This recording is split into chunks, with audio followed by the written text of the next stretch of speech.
Hi guys, webinar number 27, playing hands out of position in the small blind. So 3 hands from these games, and it's all small blind situations, different stages of game. We'll just do one for raising, one for limping, one for calling. So we'll start with the raising one. What's the buy-in of this one? Is this an $8, Sander? What kind of buy-in is it? 8s and 2s. Okay, so when folded around here, we know that we can definitely shove. The true big blind technically is 500, 1,000. So you have an effective true big blind stack of 9.5 big blinds. And a king, I remember learning that 10 big blinds is unexploitable, I believe. But yeah, and that's heads up play, so that would be chip EV. So yeah, so 10 big blinds with a king is unexploitable. So you can shove this, unexploitable, great. Sander decides to raise instead. So what are some pros and cons of raising in this hand?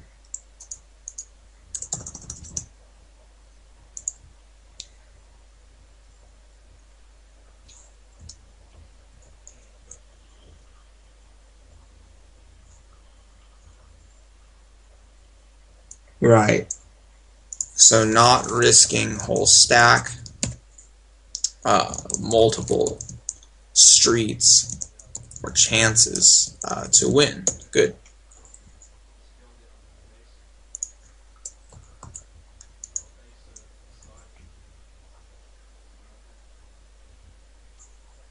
A con is folding versus shove, and you lose 2 big blinds. Another con, I guess, would be being exploited when shoving is unexploitable. That's not the worst thing in the world, but nonetheless, it's still a con. Anybody else? LO Poker says, is there a difference between raising 2 and 2.2x, or are we just losing an extra 2? There's really no difference. I would say there's really no difference in the terms of like a number of chips you lose. It's small, it's negligible, whatever. If there is some type of difference that happens, well, and I guess Tim has a point. It would depend on where you are too in stack size. Like, it'll make a subtle difference if you continue to do it over and over and over again. It'll make a difference. If it was just on one hand out of nowhere, you just made it a few hundred chips more or whatever percentage more of your stack that is, it could make a difference. So in MTTs, like Tim's saying, like blinds would be much higher. So then that 0.2 equates to more chips. So good point, Tim. What was I gonna say? It left my head. Oh yes. The difference, one big difference that could happen is the psychological effect it can have on somebody, because there are a lot of players who hate min raises, and you might accidentally trigger some type of psychological reaction to it.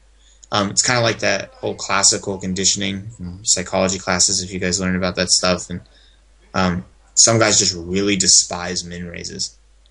How would you ever know that? You won't. It's just something, I guess, to be aware of. So if you raise just a min raise, you may trigger a certain psychological effect in your opponent, but if you made it 2.1, maybe that doesn't exist. However, all that stuff is just hearsay. Like, cool, I guess apparently there's a name for it. Pavlov, right? Yeah, I remember that. Pavlov. So does someone get affected by the min raise? Do they not? We'll never really know. It's just something that exists in some people, but there's really no way of ever detecting it. So if you wanted to avoid that altogether, just never min raise and just make it like 2 point whatever x instead. That's very small and slightly above a min raise, but really it doesn't matter too much. Any other pros and cons that anybody can think of before we move on?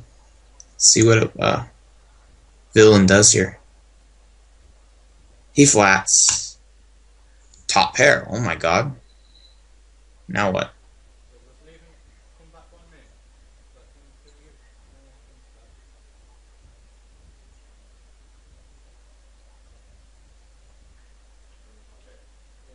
Check call, not the best flop still, bet call. Right, it's like, that's what sucks about being out of position, is it's harder to gain control over the hand, because that's a really important thing right now, is to make sure, like, to establish some type of control over this hand.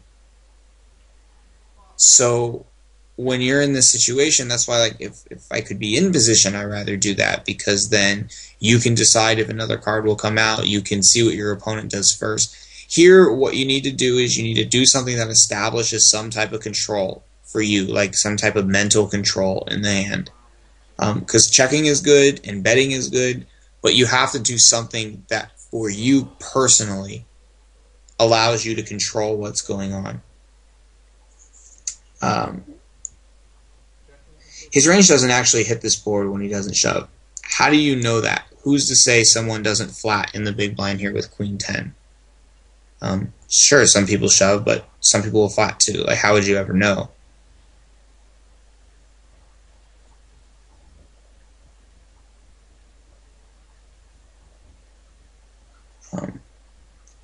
Well, who's to know that he has nothing? Right, like, exactly, that's the point. Like, we have no idea what this guy has, but we can't give credit to him for not having a piece of this board. Obviously, having nothing is probably more likely because there's more combinations of nothing, I guess, than there are stuff that hits this. But he could have tons of things, like tons of 2 Broadway combinations that somehow mesh together. Blah, blah, what? You're awesome.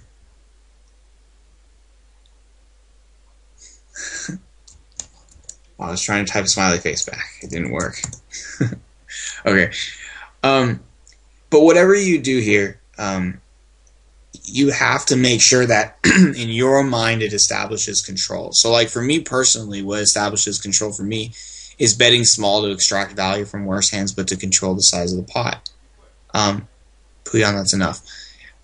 If controlling for you is checking, then have a plan of what you're going to do.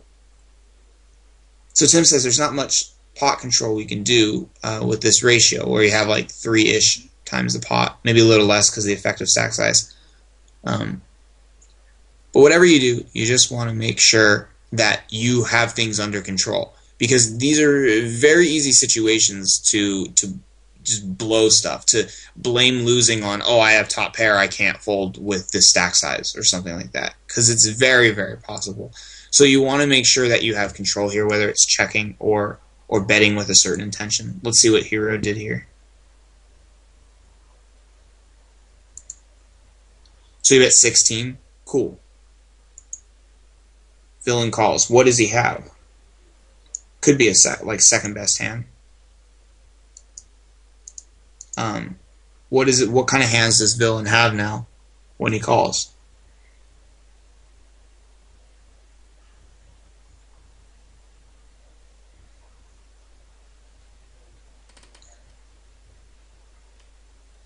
Yeah, literally anything except air. Yeah. Flush, straight, Jack X, 9X, lots of stuff. Lots of stuff. Now what? Oh boy.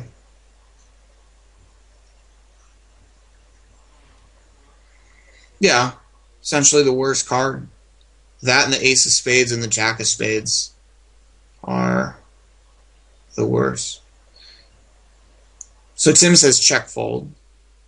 Just a little while ago, there was not much pot control we could do with this SPR.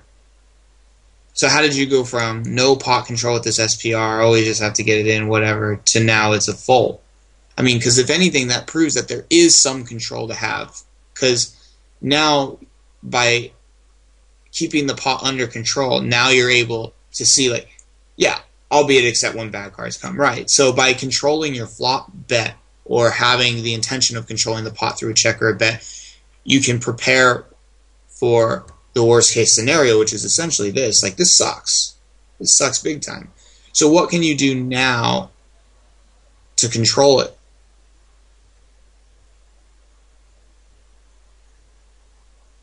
Exactly, and you're playing a guessing game. That's probably why it's better to lead out than check, even though check can be okay. Betting is probably better because you establish where you are in the hand. Yeah, it's a mixture. It's like betting for value, but also trying to find out what kind of stuff you may have. 1600 again works. You can get a lot of worse hands to still call because it's cheap, and at the same time you can control the pot. Let's see what happens. So hero checks. Now villain bets 24. Yeah, you're right, he probably never bets worse, right? Because you don't beat any top pairs. And if someone is just calling on the flop with the draw, then that would indicate that they're probably not being aggressive with draws. So why would they just bet a draw here if they had a draw? You almost beat nothing right now, right? But it's so hard. But he could bet bluff knowing that you're weak, right? So now it's like, are you outthinking yourself? Or like, what's going on? And that's why when you just bet small, you can control it so much better than when you check. That's the con of the check, exactly. So I think Tim has a good point. Like, really not betting worse. Usually, it's possible, but usually not. Let's see what happens. Hero calls. I mean, what are you hoping he has at this point? Like, what do you beat now? He probably doesn't have a pure bluff because he called the flop. So what do you beat?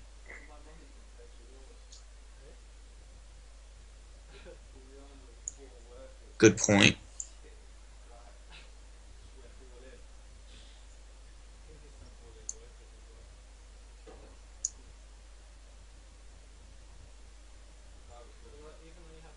This is all you beat. But now it's a question of we don't know anything about him, but like, does the average person bet those hands? And if they do, why do they bet that portion of their stack into that pot? Because you don't beat any top pairs. You don't beat a queen. You only beat a 10, a missed flush draw, and a missed straight draw. Let's see what happens. It looks like hero is just saved, ladies and gentlemen. What do you guys do here?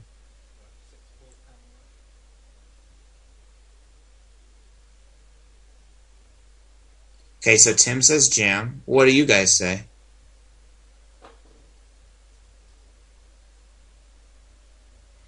Probably shove.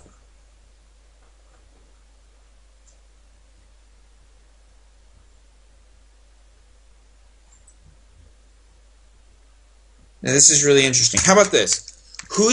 Does anybody say check? Or how about this? Or how many people say shove? Like, so you're shoving, right? Like, here's what's funny about this. If you shove here, you're saying that villain has a hand that will call you. And the hands on this board that will call you would be a queen, another king, or a flush. So think about this. If those are the hands that are going to call you, and you're shoving the river, then you have just proved to yourself that you've made a bad call on the turn. Because all of those hands that you're hoping will call the river, they all beat you right now.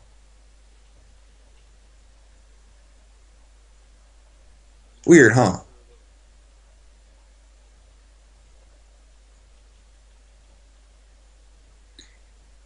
Every hand that you want to call you here, and which is why you shove. Let's see what hero does. Oh, hero checked. Oh my god. Wow. Wow. Everybody said shove and hero checked. Wow. It's a great river check. But it's so normal to shove this river. Probably 99% of people would do that. And it's a great play. But the problem is if we shove, we're doing it because we know we want him to call. And all of those hands that he would call the river with, "I'll beat you on the turn, thus proving your turn call is bad." What a great hand. Sucks to be out of position. It makes it so difficult. Okay, he shoves, we call. Obviously we call.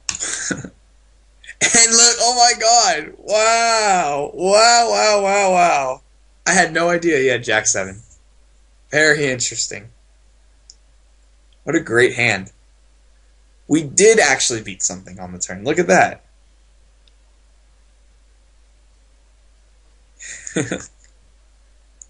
Love that comment. Kuyan says, I guess you lose value versus those hands like call or shove.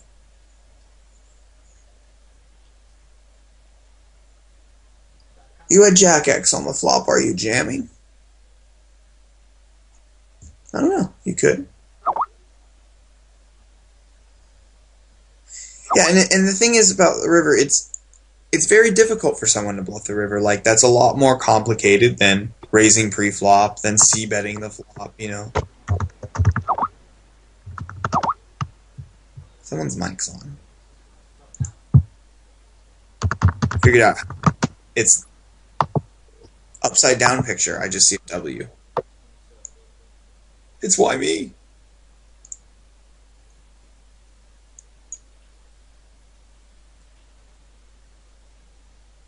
Cool.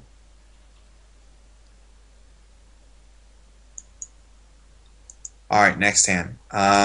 Now we're in a limping situation. This is heads up an 8 or a 2. Oh, thanks. What hands won't shove the river that will call if we shove? Possibly a scared queen. Possibly a scared queen. Okay. So this is heads up in a 2 or an 8. Stacks are much deeper now. Hero decides to limp. What are the pros and cons to limping? In this situation, pros and cons.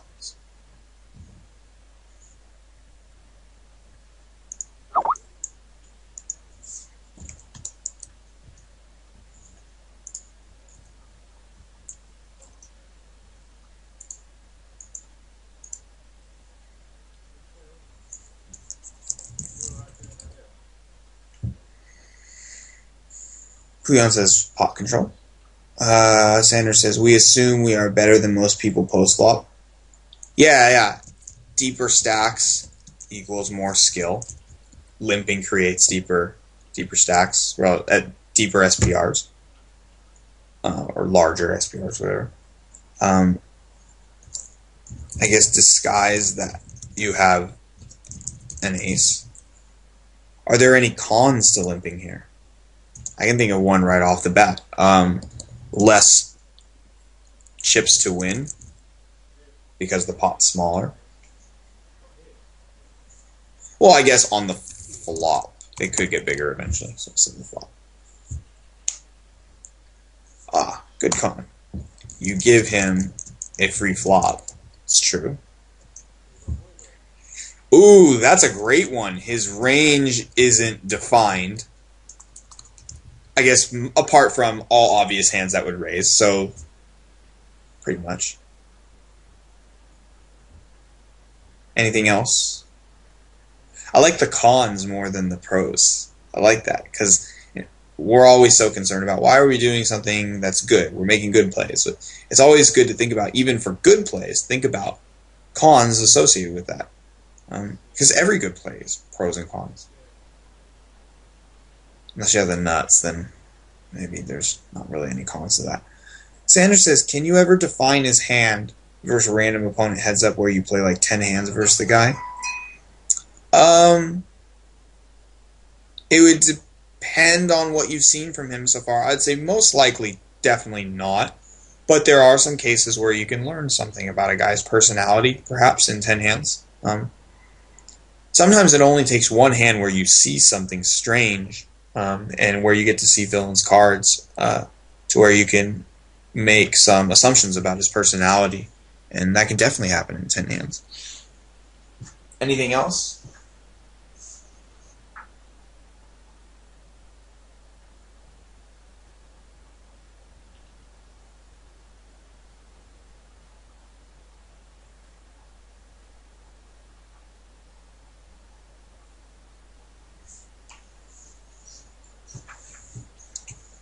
Yeah, we're out of position.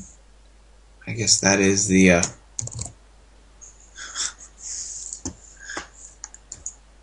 obvious one there. Whoops.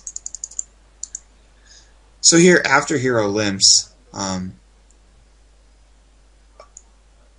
oh, you know what? You're so right.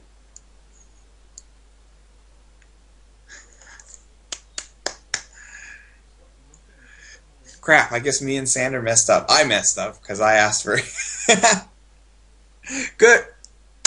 Damn it. Good call. You got it. We're not out of position. We're just in the small blind. Oh, boy. And in position. Alright, well, whatever. Only 2 more hands left. Well, you know what? Actually, maybe this is interesting that this came up because actually this is kind of good that this happened because this proves that limping heads up is way better than in other situations because you're in position to go along with the limp. So it's like not only do you get the benefit of control the paw, disguise your hand, blah, blah, blah, blah, blah. You're also in position too. Wow. Fail. Turned into something good. Okay. Now what? What should hero do? Wow. I can't believe that took like 5 minutes for someone to say. I didn't even notice that at all. Good catch, man. You're a smart one.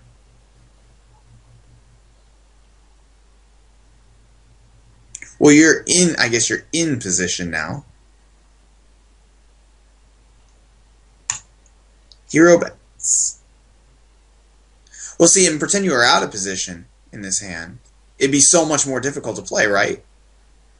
Because then if you check and you call, then like, what are you hoping to have happen? But then if you bet, are you just bluffing? Like, see, it's really weird. It's counterintuitive in a lot of spots. So maybe it's just end the hand now. But then, like, say if you were out of position and you were going to check raise to end the hand, aren't you just bluffing now? Unless you're planning on check raising and calling a shove. So we're out of position pre-flop, but in position post-flop.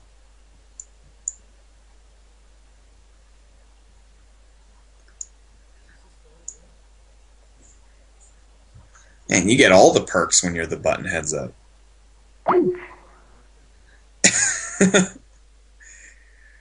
Tim has a good point. This hand is not easy to get the showdown right. So just bet for value, protection, whatever. Just end it, you know? Take the pot and run. Your hand's not strong. Unless your opponent plays lots of hands that are worse than yours and like bets them to bluff you. Okay, so hero checks back here, which is totally fine. The turn's a king, so really betting accomplishes nothing unless you're just trying to end the hand so he can't hit his whatever small percentage. Okay, so you could bet the turn. I mean, you could get value from some flush draws that have shown up now, 2 diamonds, and perhaps maybe get value from like another ace high that happens to be there. Well, betting turn's not a complete bluff. There is some value. There's just not a lot of value because there's no real draws besides a diamond draw.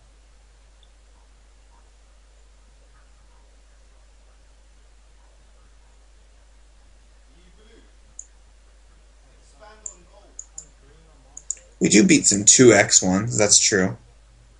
Floats fold, that's true too. We see a cheap river instead of calling a huge river bet. Right. And then, of course, depending on who you're playing against, if you have seen anything from them that says like they're capable of bluffing huge, then maybe you can protect against that. Or maybe you want that, so then you can call. You know, there's so many different angles here. One thing for sure betting the turn is you do find out if he has 7x right away.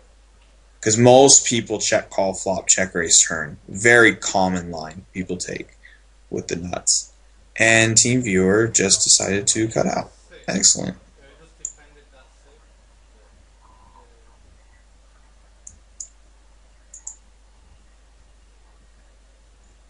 I'll get another number for you guys. There you go.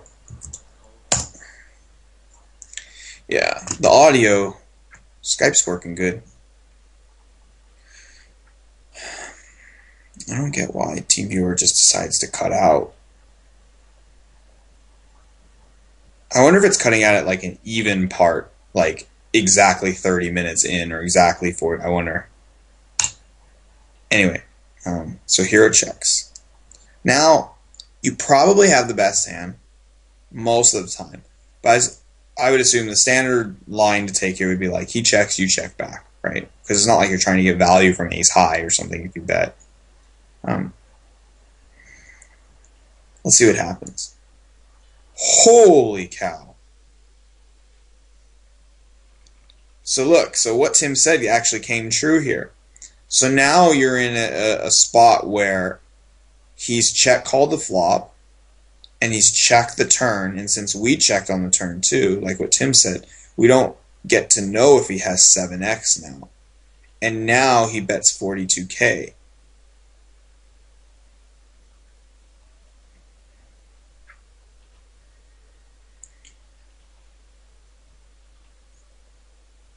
So, what is he representing?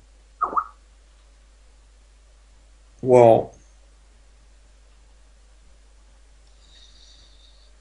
yeah, it's usually when something like this happens, it's very polarized. It's like it's either one thing or the other. Usually like the nuts / bluff.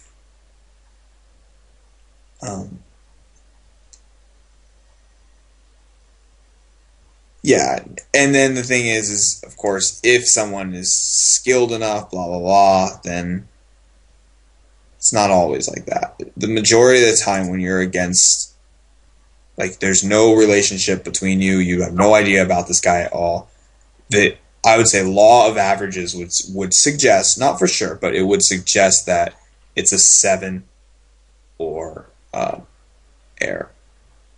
However, with no previous history at all, it's just from experience, it feels like it's a 7 more often than air. What do you guys think?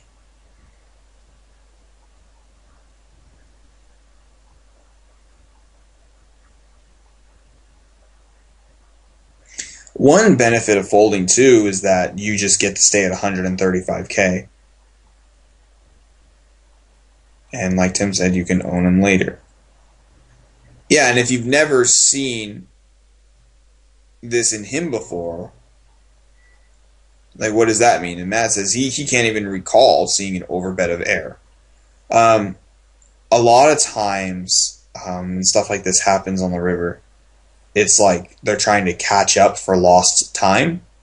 You know, like in life, you're trying to do something and you fall behind schedule, so you rush really fast to try and catch up, right? So I noticed the same pattern is true sometimes in poker hands, where if they didn't bet as much as they should have before, they try and make up for it by betting extra big.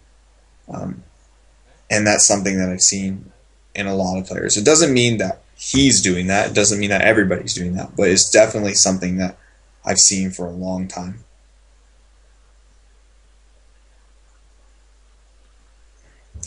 So, okay, vote, call, or fold. 1 fold, 2 folds. I'll vote 2. 3 folds. Hope he calls for entertainment value. What do you think, Puyon? What would you do here? Well, you said you think it looks strong, so I assume you fold. Good question. Does our stack size change much if we call? Oh, heck yeah, it does. You have exactly half the chips in play right now. If you fold, you're tied. If you call, he's shifted 84,000 chips ahead of you. You do have 15 big blinds, which is good. Here, if you fold, you keep 22.5. I kind of find it very interesting here that you have exactly half the chips in play.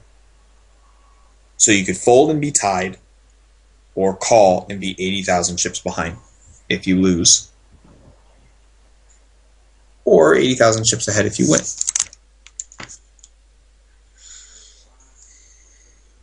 Okay, so it looks like everybody is folding for the most part. Let's see what Hero does.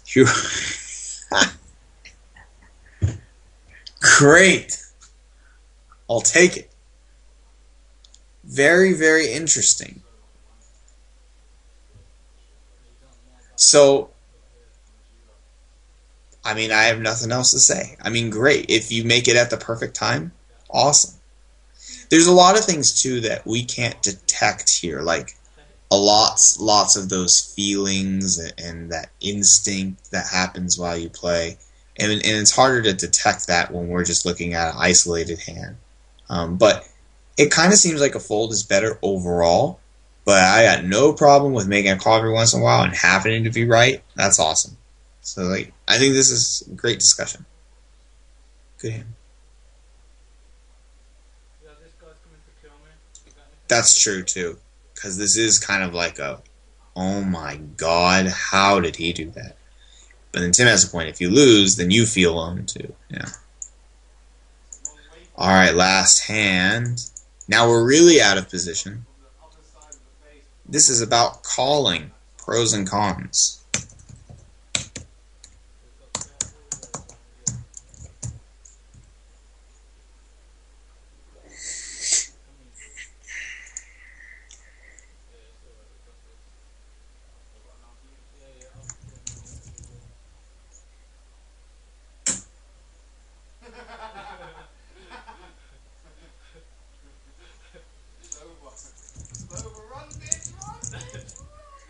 Guess an obvious one, we're out of position.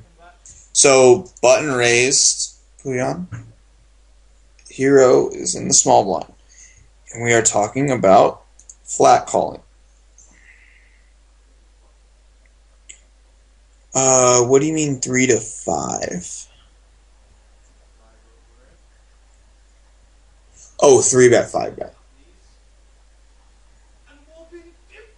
Oh, I see. 3-bet in order to 5-bet. Right, which would assume if you knew that 3-betting induced tons of 4-bets from a guy, then sure.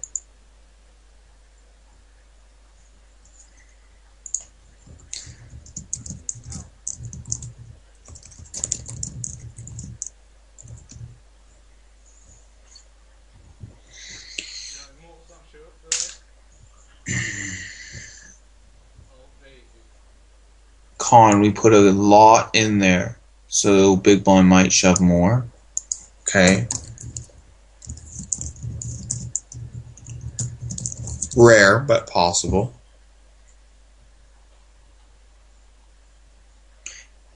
How do you know he won't 4-bet 9s and 10s?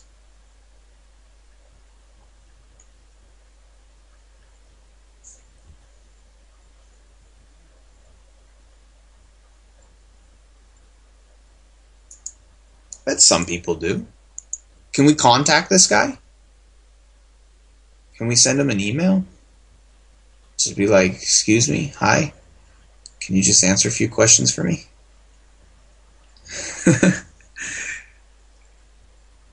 Anyway. Can we change our hand for anything instead? I'll let you pick a different hand, and it can't be aces, it can't be... Yeah, it can't be aces, kings, queens. Can't be those hands.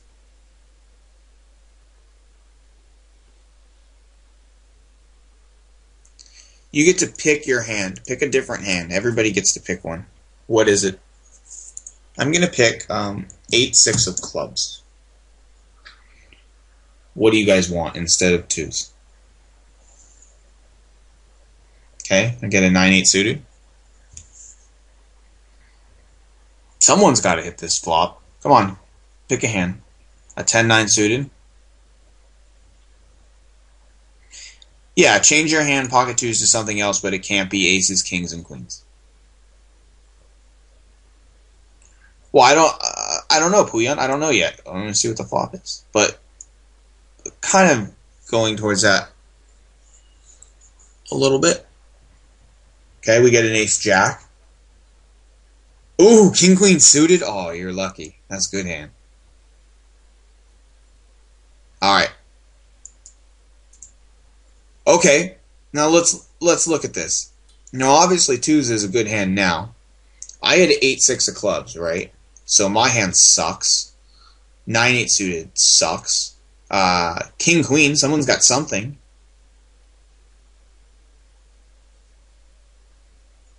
You could rejam if the button is raising very wide, or if you just know that he's active and raising. Now you actually have a set. He checks. Villain bets 36. So now what? I mean, all of us who had a bad hand are probably folding most of the time. King queen maybe can peel one. Now when we actually have a set like this, probably just perhaps call, let him continue to bet, or bluff just in case. But the thing about flatting pre-flop is, why? Like, are you just playing it to set mine, or are you playing... I think the mistake here, if there's a mistake, and I don't know for sure, calling to set mine is a mistake. Calling to set mine and still go after pots that you feel you can win that don't belong to you, that would be good. So if we're just calling here with the idea of I hit a flop, I play it, I don't hit a flop, I fold, that's a mistake. If you're playing a style of I call to hit a flop and to also go after pots when I feel like I can have them, then it's okay here. But if you're doing that, then why not just do it with 9-8 suited type hands that flop better? Yeah, I mean, in terms of flopping set odds, I mean, you're like, I don't know, it's like 1 in 8.5 or something like that, or no, it's 7.5 to 1 or something. But why not have a different hand instead that flops better? One thing with these stack sizes, it's true, harder to set mine if he has a blocker. One thing too is with pairs, if we do set mine, we really don't flop draws all too often, and a lot of times with these stacks, they're really good for check raising all in draws. Oh, I see what you mean. Good point. But a hand like twos really can't flop a draw, but a hand like Jack-8 of diamonds, you could flop a draw, and the stacks are really good for check raising, so you don't really get a lot of check raising draw value out of twos. But if in a spot like this, you shouldn't, when you're this deep, don't just play it just for set mining. Like, it's like you still want to have other ways of winning pots too, otherwise you're just playing your cards. You know, and which is fine sometimes, of course. But what sucks is when you're out of position like this, it goes down in value. Now imagine if you had the same thing, but let's shift you and the button. Let's shift you 1 seat each to the left. Now he's raising in the cutoff with the same stack, and you're on the button. Now your flatting goes up in value because when you're in position, you have more opportunities to steal pots, and you have more information because you can see your opponent act first, which allows you to steal more often than when you're out of position. When you're out of position like this, you're limited in the number of opportunities you can steal.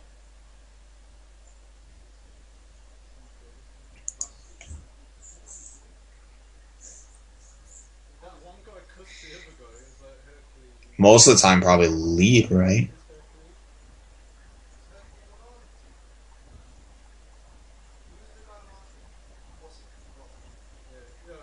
Yeah. I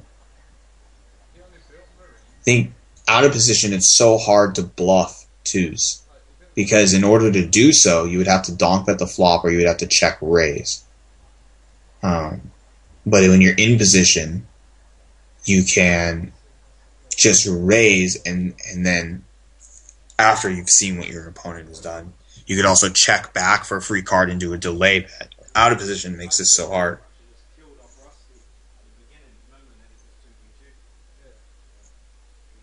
This is a good point. Let's see what happens here. Hero calls. Checks again. Now what? Raise. Call.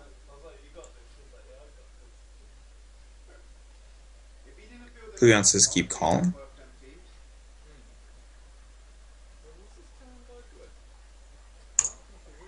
Hero check min raises. Now, I don't really care that this looks like the nuts every single time, because even 10 minutes ago we said usually people call check raise. And a lot of times check min raise too, but I don't really care about if we know that. I only care what this guy's thinking.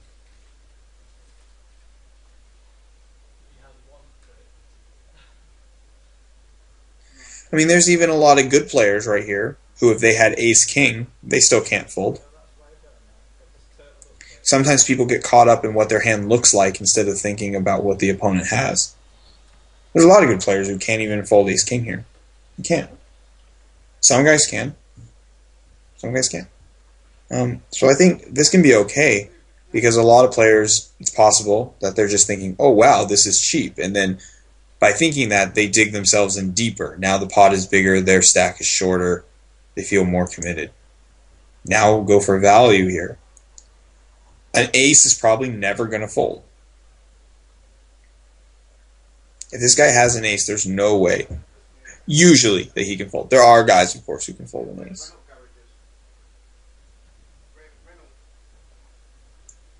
And this is, I've never heard of that before, but that actually is true a lot of the time. So whoever made that up, pretty accurate.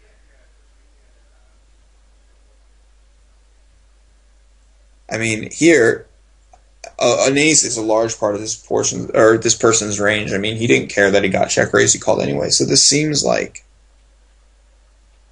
shove and get that guy to call. That looks fun. He just calls. What's he have? Ace queen.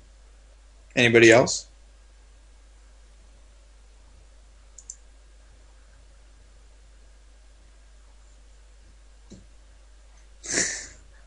Queens. I'll go ace 5. Anybody else? Anybody have an idea?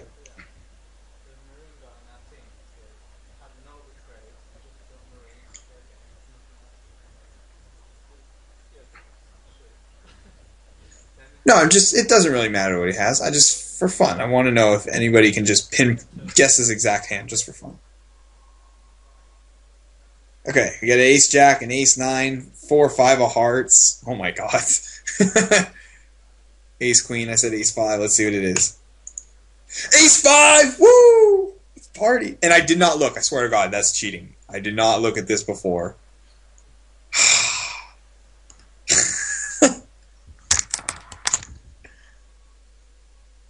Okay. Anyway. Good webinar. Any final questions about anything? Yeah, that's right. I didn't know the Jack X. That's right. That's right.